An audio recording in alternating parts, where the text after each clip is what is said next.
धामी सरकार को आज एक पूरा 1 साल हो गया है और हमारे साथ वरिष्ठ मंत्री सुबोध उनियाल जी हैं। उनसे भी जानते हैं सरकार का कामकाज कैसा रहा, चूँकि वो सरकार का खुद ही हिस्सा हैं और उनके अपने डिपार्टमेंट की क्या प्रायोरिटी रही, अपने डिपार्टमेंट में क्या किया। सुबोध जी, एक तो बहुत शुभकामनाएं, आपको 1 साल आपकी सरकार पूरा कर रही है। तो जी, तो ये जो पिछला 1 साल बीता है, तो इसमें गवर्नमेंट की कौन सी एक बड़ी उपलब्धियों को आप देखते हैं, किस नज़रिए से?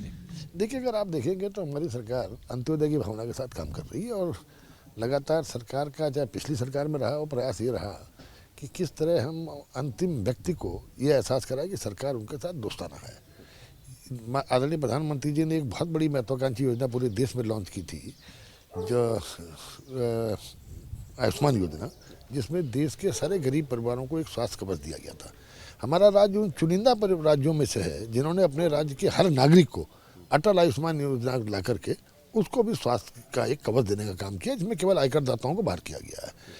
इसके अलावा आपने देखा पेंशन, 1000 की पेंशन थी, 1200 किया, 1500 किया, लेकिन फिर हमको ये महसूस हुआ कि 1500 में एक परिवार का चलना मुश्किल होता है। तो ये पहली बार हुआ है कि परिवार के वृद्ध को भी और उसकी वाइफ पत्नी को भी, दोनों को ही पेंशन देने का निर्णय लिया और उसमें बच्चे एडल्ट भी हो जाएं तो भी उसको हमने उनको पेंशन देने की शुरुआत की। तीसरा, जो कोविड में बच्चे मरे उनके प्रति संवेदनशीलता दिखाते हुए जिस तरह से सैकड़ों बच्चों को जो अनाथ हो गए थे उनमें कोविड के दौरान, उन बच्चों को 18 वर्ष की उम्र तक 3000 रुपये महीना देना और उसके अलावा उन बच्चों को मुफ्त शिक्षा दिलवाना, दे करके एक संवेदनशीलता का परिचय दिया। और आदरणीय प्रधानमंत्री जी ने उज्ज्वला गैस योजना दी थी और उज्ज्वला गैस योजना में सभी उन माँ बहनों को जिनकी आंखें धुएं से फूट जाती थी, गरीब परिवार के लोगों को, करोड़ों महिलाओं को उज्ज्वला योजना में गैस देकर के लाभान्वित किया। तो लोगों का कहना था कि एक बार तो गैस दे दी, बाद में कहाँ से खरीदेंगे। तो हमने चुनाव में वादा किया था कि हमारी सरकार अगर दोबारा आती है तो हम लोग निश्चित रूप से ऐसी महिलाओं के हितों की रक्षा करेंगे और हमने 3 सिलेंडर ऐसे हर परिवार को सालाना देने का निर्णय लिया, जिसको क्रियान्वित भी कर दिया गया है। नई खेल नीति ला करके अभी जो हमारे प्रतिभावान खिलाड़ी हैं और वो खेल के माध्यम से अपनी आजीविका चला चुके हैं, उसके लिए उसमें गारंटी कर देने का काम किया गया। उनको एक हैंडसम स्कॉलरशिप, उन्हें प्रतियोगिताओं में भाग लेने का पैसा और इसके साथ साथ आउट ऑफ टर्न नौकरी में लिए जाने का भी हम लोगों ने जो निर्णय लिया है। आपकी एक छोटी सी बात रोक के अपनी बात जरूर कहूँगा, क्योंकि ये खिलाड़ियों से जुड़ा हुआ मुद्दा है। आप खेल नीति लाए, बहुत सारी चीज़ें की, वजीफा किया, लेकिन मतलब जो बेहतरीन कोच हैं जो हमारे खिलाड़ियों को तराश सकते हैं, उस पर काम नहीं हुआ। तो बिल्कुल मैं आपकी बात को स्वीकार करता हूँ। मैंने आपसे कहा ना, आप खेल नीति लाए हैं और इस हिसाब से जिस तरह से हम खेलों पर इस समय ध्यान दे रहे हो, जिस तरह आदरणीय प्रधानमंत्री जी का भी खेलो इंडिया फिट इंडिया करके एक उनका एक स्लोगन भी है, तो उसी की परिकल्पना को पूरा करने के लिए हम निश्चित रूप से इस पर भी फोकस करेंगे और अच्छे कोच, उनको बेहतर से बेहतर कोच मिले ताकि उनकी प्रतिभा को पूरी तरह से तराशा जा सके, इस पर काम करेंगे। आपके पास एक ऐसा डिपार्टमेंट है, फॉरेस्ट, वन एवं पर्यावरण, तो वो 63% से ज़्यादा क्षेत्र को आच्छादित करता है, वो बहुत बड़ा महकमा है। तो उसमें आपने पिछले 1 साल में, मैं पिछले 1 साल की ही बात कर रहा हूँ चूँकि आपसे उसी बिंदु पर बातचीत भी हो रही है, तो फॉरेस्ट में आपकी क्या प्रायोरिटीज रही जो आप पूरा कर चुके हैं 1 साल? देखिए, पहले तो 72% फॉरेस्ट इस राज्य में, पूरा राज्य का टोटल 72% हिस्सा वन आच्छादित है और जिस तरह से लोगों का कनेक्शन वन से कट गया था, लोग वनों को अपना दुश्मन समझने लगे थे, क्योंकि वन विभाग का उनकी आजीविका पर कोई भी संबंध नहीं रहा था। तो मेरा प्रयास आते ही था कि मैंने सबसे पहले तो ट्रांसफर इंडस्ट्री ख़त्म की, जो इस कई सालों से इस विभाग पे दीमक की तरह लगी थी, और हमने कहा कि परफॉर्मेंस बेस्ड पोस्टिंग होगी और इससे कहीं ना कहीं एक कार्य संस्कृति पनपी और परफॉर्मेंस बेस्ड पोस्टिंग के कारण अधिकारियों को भी कहीं ना कहीं आउटपुट देने की एक उन पर स्वाभाविक उन पर एक जिम्मेदारी बनती है। तो एक सबसे बड़ा निर्णय तो ये था कि जो विभाग को, और दूसरा मेरा स्पष्ट संदेश था कि आम आदमी को महसूस होना चाहिए कि विभाग जो है वो लोगों के प्रति दोस्ताना है। अभी मैं केवड़िया में था तो आदरणीय प्रधानमंत्री जी ने, और उसके बाद अभी दिल्ली में आपदा की बैठक में प्रधानमंत्री जी ने एक चीज़ पर बड़ा फोकस किया था, सहभागिता पे।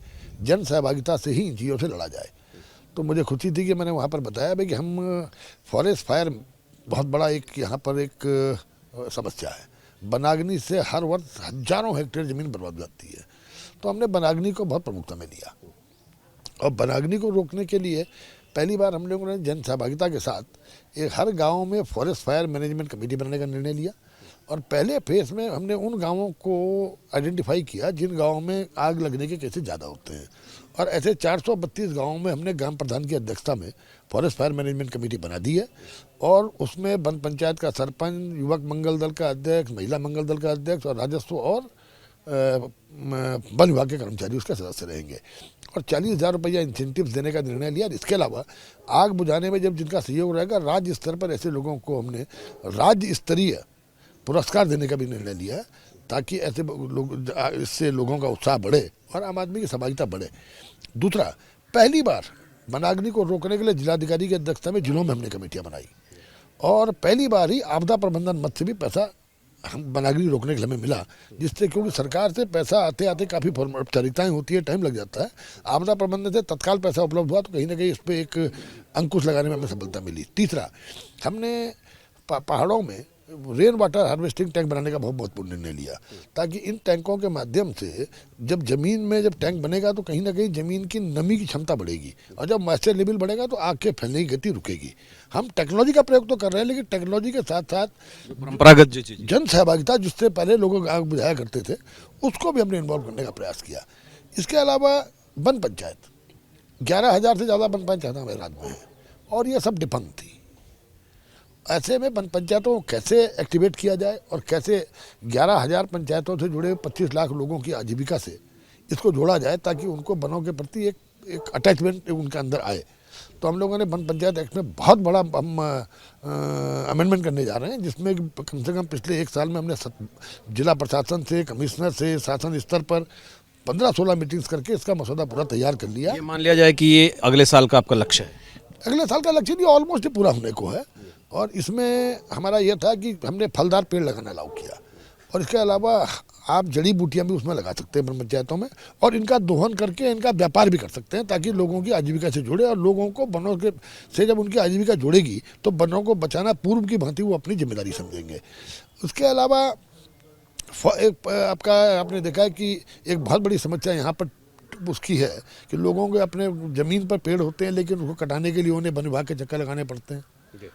और जब हम उत्तर प्रदेश से अलग हुए थे तो कुल मिलाकर के सैकड़ों प्रजातियों में मात्र 27 प्रजातियां ऐसी थी जिनको छूट दी गई थी और बाकी सब में प्रतिबंधित का निर्णय था और 12 प्रजातियां तो ऐसी थी जिसको वन विभाग भी नहीं कटा सकता।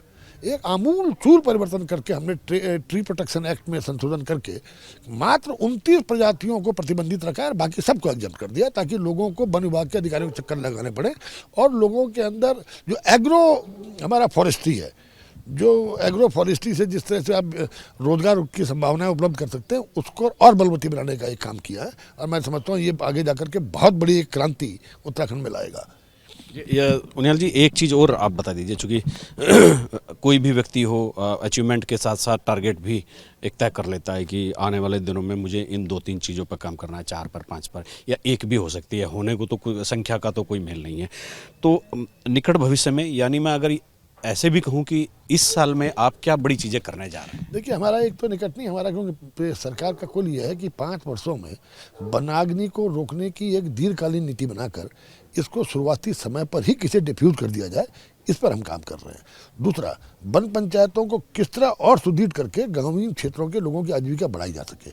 तीसरा, जो ह्यूमन वाइल्ड लाइफ कॉन्फ्लिक्ट, जो बहुत बड़ी एक समस्या हमारे पास है और आप देख रहे हैं क्योंकि वनों का जो व्यापक प्रभाव पूरे देश दुनिया के क्लाइमेट पे पड़ रहा है, ग्लोबल प्रॉब्लम है।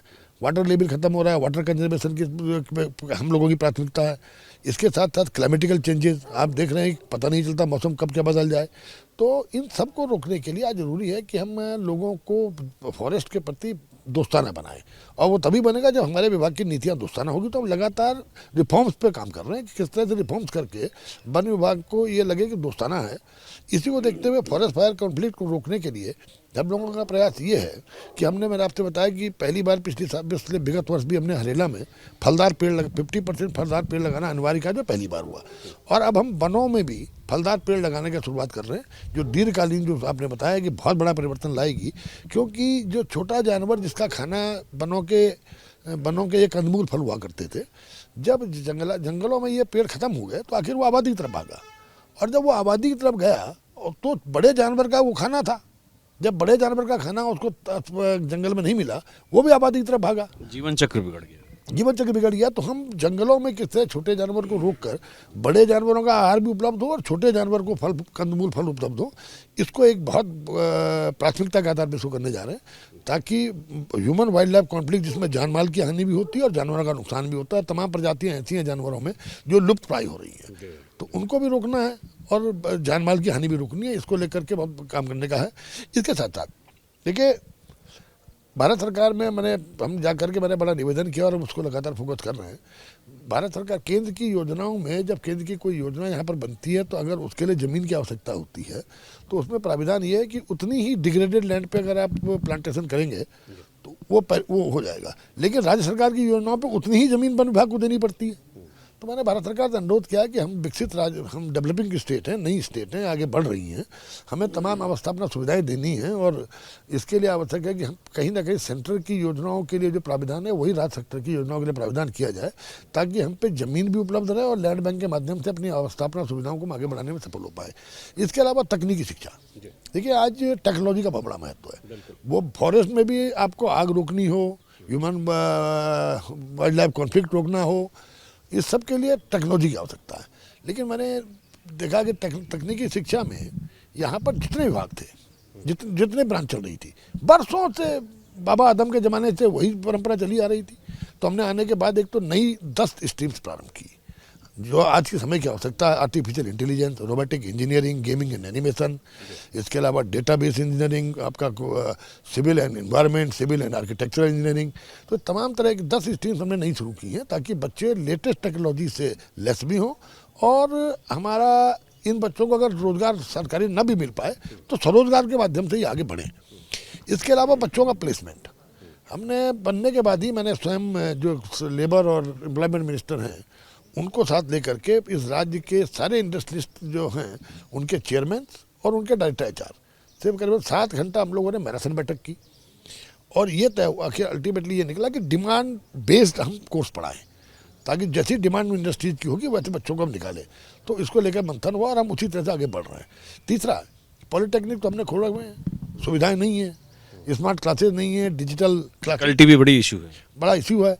तो इसको देखते हुए आपने देखा कि अभी 3500 करोड़ स्पेशल सेंट्रल असिस्टेंस लाके हम लोग राज्य के पॉलिटेक्निक्स को स्ट्रेंथन कर रहे हैं।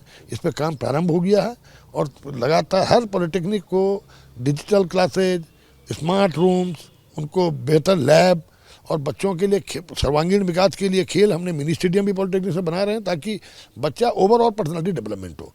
इसके साथ ही देश का पहला इंटीग्रेटेड एक इंजीनियरिंग कॉलेज हम लोग खोल रहे हैं, नरेंद्र नगर में पॉलिटेक्निक को अपग्रेड करके कर रहे हैं, जिसमें एक ही कैंपस में डिप्लोमा भी, डिग्री भी और एमटेक भी मिलेगा। ये देश का पहला है और इस पर भी 32 करोड़ रुपए स्वीकृत होने के बाद काम प्रारंभ हो गया है। इसके साथ साथ इंजीनियरिंग कॉलेज हमारे पास थे, 8 इंजीनियरिंग कॉलेज हैं और हर इंजीनियरिंग कॉलेज की अलग बीओजी है, तो जिससे यूनिफॉर्मिटी नहीं आती, एकरूपता नहीं आती, हर अपने अपने नियम बना रहा है। तो हमने निर्णय लिया कि जो 5 engineering college Gopeshwar, Uttarkashi, Pithoragarh, WIT Dehradun और टेरी हाइड्रो डेवलपमेंट इंजीनियरिंग कॉलेज, इन सब को हम जो उत्तरांचल टेक्निकल यूनिवर्सिटी है इसका कैंपस कॉलेज बना रहे हैं ताकि एकरूपता के साथ फैकल्टी भी उपलब्ध हों और टीचर्स को जब अगर काम नहीं करने वाला होगा तो उसको स्थानांतरण का भी डर रहेगा। तो इसको किया, बाकी करप्शन को रोकना हमारी प्राथमिकता थी, क्योंकि कोई भी रिजल्ट आने के लिए पहला जरूरी है कि आप करप्शन को रोकें। तो मैंने आपसे कहा कि सबसे पहले ट्रांसफर इंडस्ट्री खत्म की।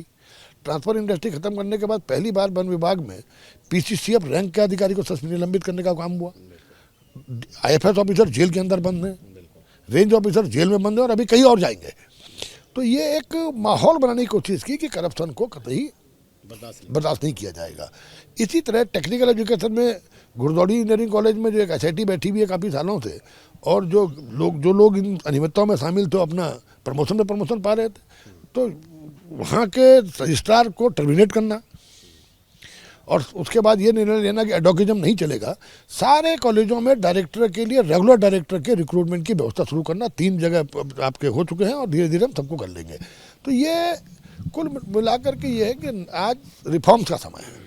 अगर आप समय के हिसाब से बदलाव नहीं लाएंगे तो आप रिजल्ट नहीं दे सकते। और चूँकि मुख्यमंत्री जी की भी ये सोच है कि 25 वर्ष का जब राज्य हो तो देश का सबसे बढ़िया राज्य हो, तो उसी समय आगे बढ़ रहे हैं। यही कारण है कि अब अभी हमने देखा, ये बहुत बड़ी उपलब्धि है कि हमें जो अपनी टूरिज्म पॉलिसी लाए जिसमें 100% कैपिटल सब्सिडी देने का हमने वादा किया है और निश्चित रूप से 100% कैपिटल सब्सिडी देने के वादे के से इस राज्य में निवेश भी बढ़ेगा और स्थानीय नौजवान भी टूरिज्म को अपना एक को मान के टूरिज्म के माध्यम से आगे चलेंगे। हम होम स्टे योजना लाए थे, आज देख रहे हैं आप होम स्टे में आज लाखों नौजवानों को फायदा मिल रहा है। तो कुल मिलाकर के हम लोग राज्य में नौजवान से लेके, किसान से लेके, महिलाओं से लेके किस तरह से इनके हितों, किसानों कृषि की आप बात करिए तो मुझे इस बात का गर्व है कि हमारा राज्य देश में कृषि इनपुट में देने वालों में सबसे ज़्यादा सब्सिडी देने वाले राज्यों में है। आप कृषि मंत्री खुद भी रहे हैं। हाँ, मैं रहा हूँ, इसलिए हमने रिफॉर्म्स किए। और मैं आपको बता रहा हूँ कि मैं एक प्रोग्राम में हरियाणा के कोई बहुत कृषि विशेषज्ञ आए थे और वो बोल रहे थे कि साहब अगर उत्तराखंड में एग्रीकल्चर सेक्टर को सुधारना है तो आपको ये परिवर्तन करने चाहिए। तो मैं हंसता रहा। तो उसके बाद मुझे मेरे साथ में बैठे थे, उन्होंने कहा आप हंस क्यों रहे हैं? मैंने कहा अभी जब मैं बोलूँगा तो आपको समझ में आएगा। तो जब मैंने बोलना शुरू किया तो हरियाणा के कृषि विशेषज्ञ आंखें खुली रह गई जब मैंने कहा कि आप इतना दे रहे हो, हम इतना दे रहे हैं। हर सेक्टर में हमने उनसे ज़्यादा सब्सिडी लोगों को दी। और आज भी इस मामले में अभी देखा, एप्पल मिशन का मैं 6 गुना बढ़ाया, मैंने बजट बढ़वाया था। आज मुख्यमंत्री जी ने फिर 6 गुना और बढ़ा दिया। आज हज़ारों लोगों को हम पॉली हाउसेज के माध्यम से रोजगार देने का प्रयास कर रहे हैं। हम किस तरह से पहाड़ों में जहाँ 92% ज़मीन गैर सिंचित है वहाँ पर ड्रिप इरीगेशन के concept, micro irrigation, drip irrigation के कंसेप्ट पे 75% सब्सिडी देने का हमारा निर्णय है।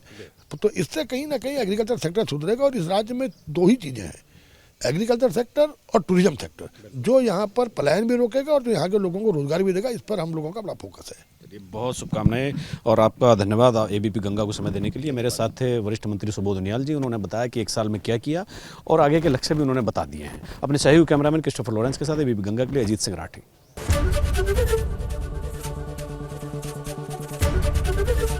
एबीपी गंगा, खबर आपकी, जुबान आपकी।